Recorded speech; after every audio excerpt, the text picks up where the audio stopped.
Shalom, Assalamualaikum warahmatullahi wabarakatuh. Kami dari kelompok 2 akan mempresentasikan tentang materi yang telah kami diskusikan, yaitu tentang fenol dengan nomor atom karbon 7. Selamat menyaksikan. Oke, baik teman-teman, sebelum melangkah lebih lanjut, sekarang kita akan bahas dulu apa itu fenol. Jadi, fenol ialah sekelompok senyawa dengan rumus umum ArOH, di mana Ar adalah suatu fenil, yaitu fenil yang tersubstitusi, atau gugus aril yang lain, misalnya naftril. Nah, fenol ini berbeda atau tidak sama dengan alkohol. Hal ini karena gugus OH pada fenol itu langsung terikat pada cincin aromatis atau benzen. Sedangkan pada senyawa alkohol itu tidak langsung terikat ke senyawa atau cincin benzen. Misalnya dapat kita lihat di gambar, itu ada gambar dari struktur fenol, di mana gugus OH-nya langsung terikat ke cincin benzen, sedangkan untuk salah satu jenis senyawa alkohol itu ada benzil alkohol, di mana OH-nya itu tidak terikat langsung pada cincin benzen, tapi dia terikat dulu ke salah satu ikatan dengan CH2. Terus kelompok fenol yang paling sederhana itu kita namakan dengan hidroksibenzena. Oke, sekarang kita akan bahas mengenai sifat fisik dari fenol. Yang pertama, fenol itu paling sederhana. Dia dapat berupa cairan dan punya titik lebur yang rendah. Kemudian, fenol itu mempunyai titik didih yang tinggi, misalnya M-kresol atau metakresol itu sebesar 210 derajat Celcius. Nah, yang membuat fenol ini mempunyai titik didih yang tinggi itu karena adanya ikatan hidrogen dalam struktur fenol. Jika kita lihat ikatan hidrogen dalam struktur fenol itu terjadi antara salah satu atom C yang ada di dalam cincin benzen yang berikatan dengan atom O yang terdapat dalam gugus OH. Kemudian fenol itu sedikit larut dalam air atau hanya sekitar 9 gram per 100 gram air. Hal ini berhubungan dengan adanya ikatan hidrogen pada fenol dengan air. Tapi kebanyakan fenol yang lain itu tidak larut dalam air.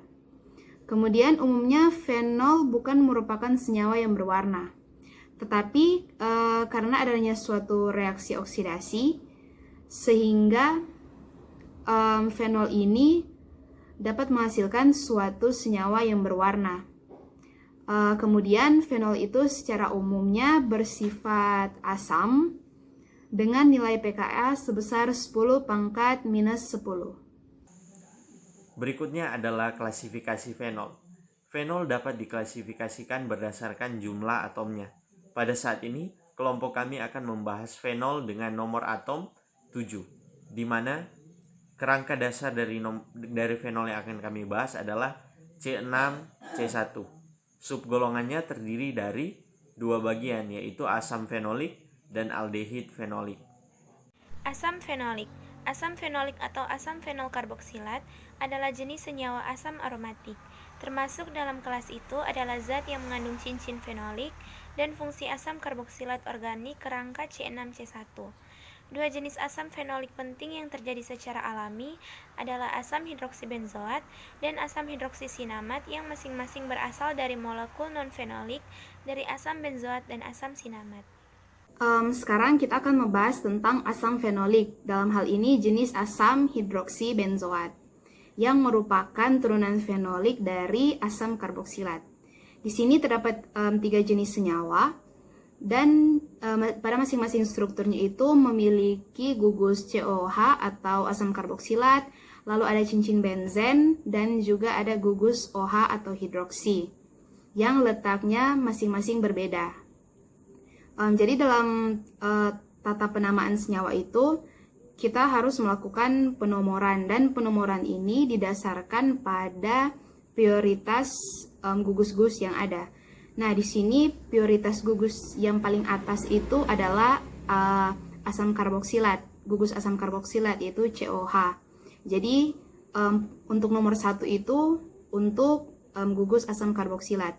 Jadi jika untuk asam 4-hidroksibenzoat itu gugus hidroksinya itu terletak di nomor 4. Jadi kita hitung dari gugus asam karboksilat 1, 2, 3, 4. Dihitung dari situ terus ke bawah sampai ke gugus OH. Kemudian kalau untuk asam salisilat sama juga di gugus COH-nya itu nomor 1. Lalu yang nomor 2 itu gugus OH-nya. Kemudian untuk 3-hidroksibenzoat sama juga perhitungannya dari COH, lalu dihitung dari kanan terus ke bawah, 2, 3. Tepat di OH-nya nomor 3. Sehingga dalam hal penamaan itu dapat juga kita sebut kalau untuk asam 4-hidroksibenzoat itu asam para hidroksibenzoat. Lalu kalau asam salisilat dapat kita sebut asam ortohidroksibenzoat. Dan untuk 3-hidroksibenzoat itu dapat kita sebut dengan asam meta-hidroksibenzoat. Oke, sekarang kita akan membahas satu-satu dari senyawa-senyawa yang ada ini. Baiklah, sekarang kita akan membahas satu-satu dari ketiga senyawa tersebut. Nah, yang pertama ada asam 4-hidroksibenzoat. Nah, pemberiannya itu berupa padatan kristal putih dan tidak berbau.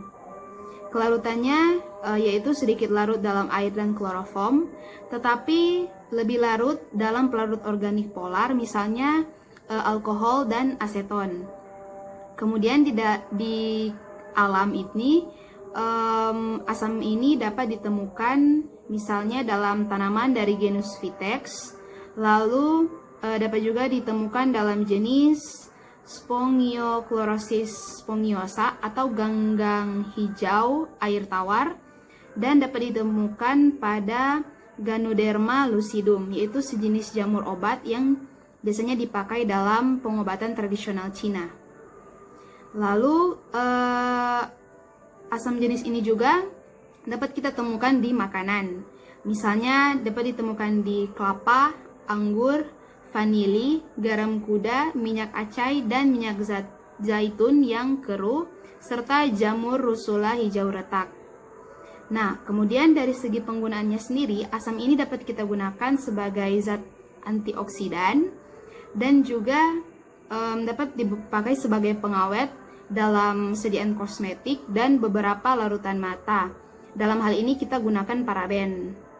Nah, selain itu juga asam ini dipakai dalam pembuatan beberapa bahan obat, misalnya obat nifurosid, yaitu berupa antibiotik untuk mengobati penyakit diare dan kolitis.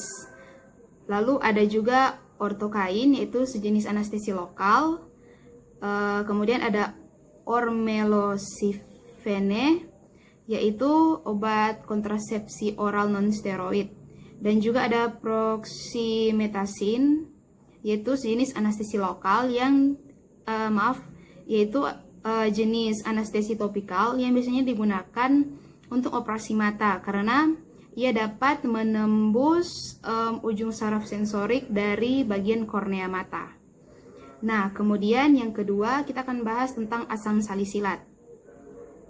Nah, pemberiannya yaitu berupa hablur, biasanya berbentuk jarum halus atau serbuk halus, berwarna putih, agak manis rasanya, tajam dan stabil di udara. Kemudian kelarutannya, yaitu sukar larut dalam air dan benzen, mudah larut dalam etanol dan eter, larut dalam air mendidih, dan agak sukar larut dalam kloroform. Lalu keadaannya di alam, biasanya tersedia dalam bentuk ester pada glikosida dan minyak atsiri. Kemudian asam salisilat ini sendiri dibiosintesis dari asam amino fenilalanin, Lalu dapat juga dihidrolisis dari aspirin atau metil salisilat dengan asam atau basa kuat. Nah, kemudian penggunaannya sendiri ini kita sebagai farmasi juga sudah tidak asing dengan kata asam salisilat karena biasanya kita temukan dalam sediaan krim ataupun sediaan salep yang digunakan secara topikal. Nah, jadi asam salisilat ini dipakai sebagai agen keratolitik dan sebagai agen antifungi. Nah, untuk agen keratolitik ini sendiri, dia ini dapat melembabkan kulit dan dapat mempermudah proses pengelupasan sel kulit mati sehingga dapat membuat kulit kita tampak lebih rata atau lebih halus. Nah, biasanya asam salisilat ini digunakan untuk mengobati jerawat. Nah, cara kerjanya yaitu dia akan meredakan peradangan, bengkak ataupun merah akibat jerawat, dan ia nantinya akan membersihkan pori-pori yang tersumbat sehingga jerawat pun dapat hilang. Nah, biasanya asam salisilat ini kita juga dapat kita temukan dalam sediaan bedak selain salep dan juga krim. Dan untuk penggunaannya sendiri berdasarkan yang disarankan oleh BPOM Indonesia yaitu tidak boleh lebih dari 2% dalam penggunaannya. Kemudian yang ketiga kita akan bahas tentang asam 3-hidroksibenzoat. Nah, asam ini merupakan asam monohidroksibenzoat. Kemudian keadaannya di alam itu dapat kita temukan dalam buah nanas dan juga merupakan komponen dalam castoreum, yaitu eksudat atau cairan atau campuran serum dari hewan berang-berang. Jadi dia berupa cairan yang nantinya akan dikeluarkan oleh hewan berang-berang ini untuk menandai batas wilayahnya.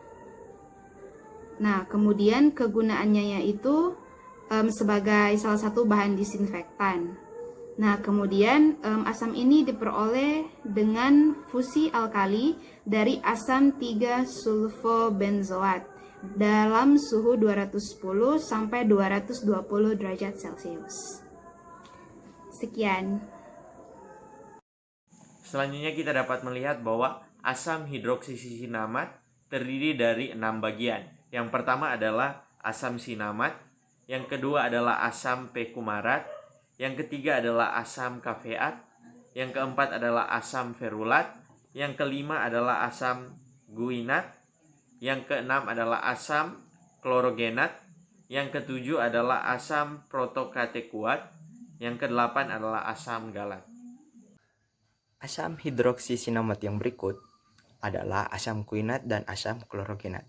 Asam kuinat memiliki rumus molekul C7H12O6 dan asam klorogenat C16H18O9. Keduanya adalah antioksidan yang banyak terdapat pada kopi. Asam klorogenat sendiri akan muncul pertama pada kopi, sedangkan ketika asam klorogenat mulai hilang, asam kuinat akan muncul pada saat roasting. Nah, asam klorogenat ini adalah gabungan antara asam kafeik dan asam kuinat.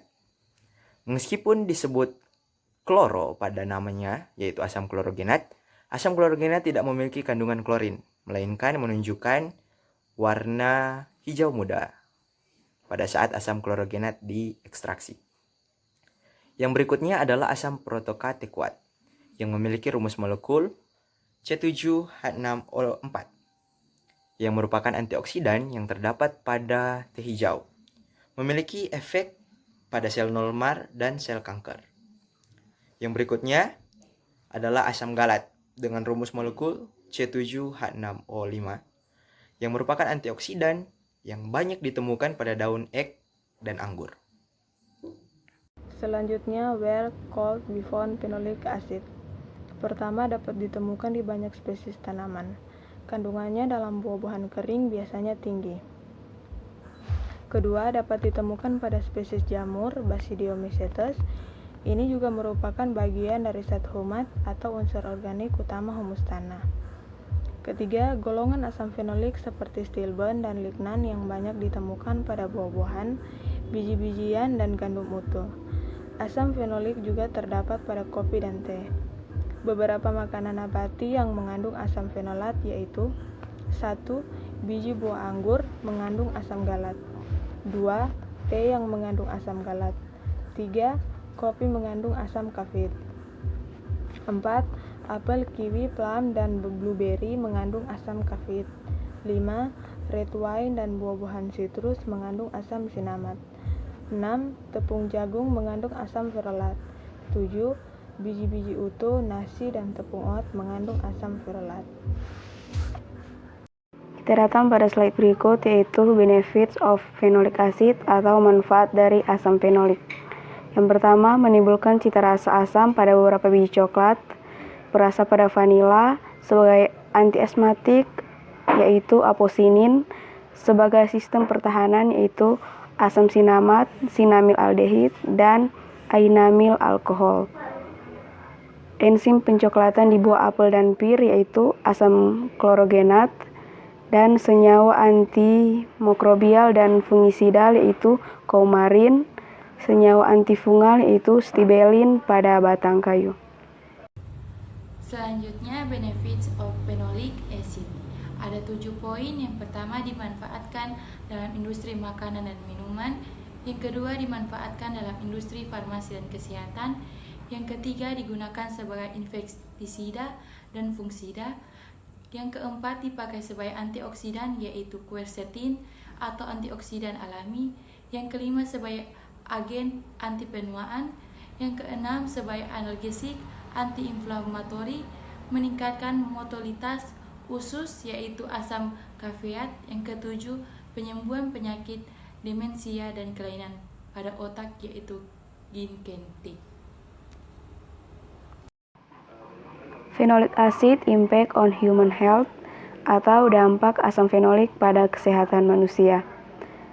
Yang pertama, korosit pada mata, kulit, dan saluran pernafasan. Kedua, bila terhirup dapat menyebabkan edema pada paru-paru. Ketiga, mungkin berefek pada sistem saraf pusat, hati, dan ginjal, menyebabkan koma, kerusakan lambung, kegagalan pernafasan, dan meninggal. Terakhir, kontak dengan kulit akan menyebabkan dermatitis. Aldehida fenolik adalah turunan dari fenol. Aldehida fenolik dapat ditemukan dalam anggur dan koyak atau anggur dari Prancis. Aldehid punya gugus asil dengan hidrogen terikat pada karbonil dan berikatan rangkap dengan atom oksigen. Contoh aldehid fenolik yaitu isovanilin dan vanilin. Hidroksibenzaldehid terdiri dari 3. Yang pertama, 3-hidroksibenzaldehid adalah salah satu dari 3 isomer hidroksibenzaldehid. Telah dibuat dari 3 nitrobenzaldehid dalam urutan reduksi gugus nitro, diazotisasi amina, dan hidrolisis. 3-hidroksibenzaldehid digunakan dalam sintesis monostrol. Yang kedua, 4-hidroksibenzaldehid adalah salah satu dari 3 isomer hidroksibenzaldehid. Ini dapat ditemukan di anggrek Gastrodia elata dan Galeola faberi. Ia juga ditemukan di vanila. Oksidasi dakin adalah reaksi redoks organik di mana fenilaldehida orto atau para terhidroksilasi atau keton bereaksi dengan hidrogen peroksida dalam basa untuk membentuk benzenediol dan karboksilat. Secara keseluruhan, gugus karbonil dioksidasi dan hidrogen peroksida berkurang. Yang ketiga, salisilik aldehid adalah senyawa organik dengan rumus C6H4CHO2OH bersamaan dengan 3-hidroksibenzaldehid dan 4-hidroksibenzaldehid. Itu adalah salah satu dari 3 isomer hidroksibenzaldehid. Cairan berminyak tidak berwarna ini memiliki bau almond pahit pada konsentrasi yang lebih tinggi. Salisil aldehid adalah pendahulu utama berbagai agen pengkalat, beberapa di antaranya penting secara komersial. Salisil aldehid dibuat dari fenol dan kloroform dengan pemanasan dengan natrium hidroksida atau kalium hidroksida dalam reaksi Reimer-Tiemann, atau diproduksi dengan kondensasi fenol atau turunannya dengan formaldehida untuk menghasilkan alkohol hidroksibenzil yang dioksidasi menjadi aldehida. Salisil aldehida secara umum dapat dibuat dari fenol yang sesuai dengan reaksi Duff atau dengan pengobatan dengan paraformaldehida dengan adanya magnesium klorida dan basa. Kemudian aldehid fenolik Ada dua struktur. Struktur pertama 2,3,4 trihidroksibenzaldehid, yaitu dapat diisolasi dari antigonon leptopus.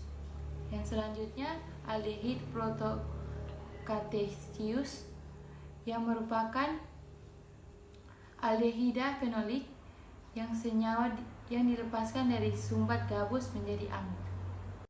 Vanilin adalah aldehida fenolik, sebuah senyawa organik dengan rumus molekul C8H8O3. Kelompok fungsional meliputi aldehida, eter, dan fenol. Ini adalah komponen utama dari ekstrak vanili kacang. Hal ini juga dapat ditemukan dalam Leptotes bicolor, kopi panggang, dan Pinus miracina. Selanjutnya vanili sintetik, bukan vanili ekstrak alami. Kadang-kadang digunakan sebagai agen penyedap dalam makanan, minuman, dan farmasi.